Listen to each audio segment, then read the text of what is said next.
Votat e diasporës mund të shpëtojnë lëvizjen vetëvendosje nga ballotazhi në Gjilan e mund të përmbysin edhe fitoren e PDK-s në Han të Elezit. Për garën në Gjilan janë regjistruar 2066 votues nga jashtë, derisa kandidati vetëvendosjes Alban Hyseni është 0.21%, larg sigurimit të shumicës së nevojshme të votave për të rizgjedhur kryetar. E në Han të Elezit fitoren e ka shpallur Mehmet Ballazhi i PDK-s, por diferenca me kandidatin e pavarur Rufki Suma është 93 vota, derisa të regjistruar për të votuar nga jashtë janë 395 qytetar.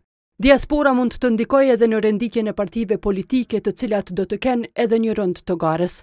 Në Mitrovic të Jugut, diferenca mes Arjan Tahirit të PDK-s e Faton Pecit të vetëvendosjes është 28 vota, derisa votues të regjistruar nga jashtë për garën në këtë komunë janë 1186.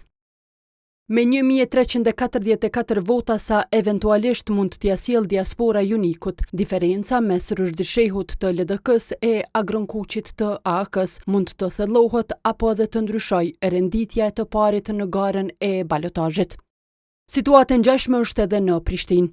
Për garën në kryeqytet të regjistruar si votues jashtë Kosovës janë 1715 qytetar, por numërimi i votave nga jashtë pritet të marrë kohë. Sipas zëdhënësit të KQZ-s Valmir Elezi, votat nga jashtë së bashku me ato të votimit me kusht dhe të personave me nevoja të veçanta do të numërohen pasi të përfundojë numërimi i votave të kandidatëve për kuvende komunale në qendrat komunale të numërimit.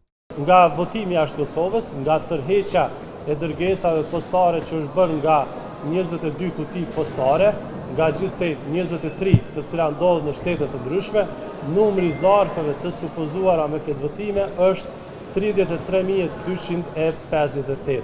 Për zgjedhjet lokale të 12 tetorit, si votues nga jashtë Kosovës janë regjistruar 43.933 qytetar. Derisa pjesëmarrja e tyre në votim pritet të konfirmohet ditëve në vijim, në gjithë Kosovën të drejtën për të votuar e kanë shfrytzuar 40.10%.